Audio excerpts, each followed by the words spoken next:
I woke up and knew instantly that something was wrong. My room looked familiar, but it felt like I was seeing it through someone else's eyes. When I tried to breathe, my chest hesitated, like it was waiting for permission. I lay still and just listened. The house was silent, but in a way that felt staged. There was no clock ticking, no distant traffic, no hum of electricity. My body felt heavy and light at the same time, like it didn't fully belong to me. I sat up slowly and placed my feet on the floor. The carpet felt colder than usual. I stood and nearly fell. My balance was completely off. My hands shook when I held them up in front of my face. They looked like my hands, but the movement felt delayed. It was like my thoughts arrived first, and my body followed after deciding whether it wanted to obey. I walked to the mirror. The face staring back at me was mine. Same hair, same tired eyes, same scar on the chin. But the expression was wrong. The eyes were too focused, too alert, like something inside them was studying me back. I raised my hand. The reflection raised its hand a fraction of a second later. My heart began to race. I stepped back from the mirror and laughed nervously. It had to be sleep paralysis or stress. A strange dream still clinging to me after waking. I had read about this. Then I smelled something that didn't belong. Damp soil, rust, old water. It came from my mouth when I exhaled.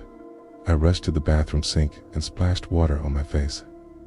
The reflection blinked slower than I did. When I opened my mouth to breathe, the reflection smiled, stumbled back, and hit the wall. The lights flickered. Pressure built behind my eyes, and memories flooded in that were not mine. Dark places, tight spaces, people lying still and cold, hands pressing into wet earth. I collapsed onto the floor, gasping. A voice came from inside my head. It didn't sound hostile. It sounded calm and patient. It told me to relax. It said, the waking was always difficult, okay? It said I would adjust. I screamed, and the sound came out wrong, deeper than my voice should be. My throat burned. The voice laughed gently. I crawled to my bedroom and grabbed my phone. The screen turned on, but the reflection on the dark glass didn't match my movement. I dialed my own number without even realizing what I was doing. The phone rang in my hand. I dropped it. The house began to change. The walls pulsed slowly, like breathing flesh. Veins surfaced beneath the paint. The floor softened under my palms. The smell of damp soil grew stronger. I dragged myself to the front door and tried the lock. It wouldn't turn. The handle felt warm and slightly soft, like skin. The voice returned. It said, I invited it. It said it had been waiting for me to notice the cracks. I didn't understand. Then it showed me. I saw myself days earlier, standing in my bedroom, staring at the mirror for too long, watching my own reflection when it smiled first.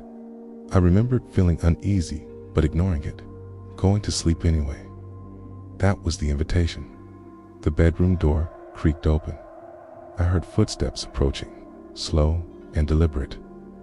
Each step sounded wet, heavy. Someone entered the room behind me. I turned. I was standing there, not a reflection, not a mirror image. A physical copy, wearing my face perfectly. Its eyes were dark and deep, like tunnels. Its smile was too wide. It spoke with my voice. It said, the body is only a house. It said, houses are meant to be occupied. Step closer, and I felt my own muscles respond to it, not to me. My hand lifted against my will. My fingers curled and uncurled like they were testing control. I felt myself slipping backward inside my own head, like falling down a deep well. I fought. I screamed silently as my memories peeled away. My name felt distant. My childhood blurred. My favorite song faded. The thing fed on the loss, growing more solid with each piece it took.